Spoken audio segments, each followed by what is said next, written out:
الناس دايما بتشوف الصورة النهائية، فيديو شكله حلو وبسيط، الكلام فيه سلس، معلومة بتوصل لك بكل سهولة، بس محدش بيشوف اللي وراها، محدش عارف ان كل دقيقة بتشوفها وراها تعب ايام حرفيا. تعالوا معايا كده ناخد جولة صغيرة ورا الكواليس. كل حاجة بتبدأ بفكرة، والفكرة دي ممكن تفضل تلف في دماغي ايام.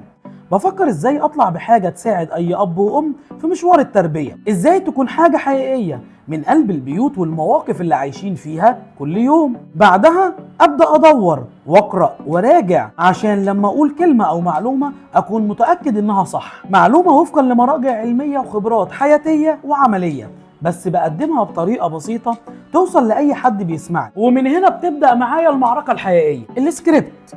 تفكير كتير بقى ازاي اختار كلام يخلي اي حد يسمعني يفهمني، ويكون الكلام بسيط والمعلومة واضحة وسهلة.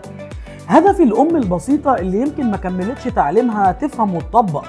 بحاول وانا بكتب اوصل لكل بيت. وبعدين بقى نيجي للتصوير، انا اللي بصور نفسي، ولا ورايا شركة ميديا ولا فريق انتاج واعداد، بس عندي شغف وهدف واصرار ان كل فيديو يطلع بافضل شكل ممكن. بحاول على قد ما اقدر اطور من نفسي واتعلم واشتري معدات، بسعى وبشتغل على نفسي كتير. واكيد ملاحظين الفرق دلوقتي الوضع ايه ومن كام سنة فاتوا كان ايه. فاكرين خلصنا؟ لا خالص، انتوا فاكرين الموضوع سهل كده؟ لسه المونتاج. فيديو الدقيقة اللي بتشوفوه ممكن ياخد مني يوم شغل متواصل، قص وترتيب والصوت وتأثيرات والإضاءة، كل حاجة بإيدي عشان في الآخر تشوف فيديو بسيط وسلس. علشان كده مش بطلع بفيديو كل يوم، لأن كل فيديو فيه تعب حقيقي، في وقت ومجهود كبير قوي عشان اوصل لك حاجه تستاهل تشوفها. بس عارف، كل لايك وكل كومنت وشير بيفرق معايا جدا، بيخليني احس ان تعبي مش رايح على الفاضي، وان الرساله اللي بحاول اوصلها فعلا فرقت مع الناس. لما بشوف منشن لام او شير او سؤال في الكومنتات بحس ان فعلا فرقت مع الناس، وان تعبي ده ما راحش على الارض. وفي النهايه انا محمد خالد بتاع تخاطب،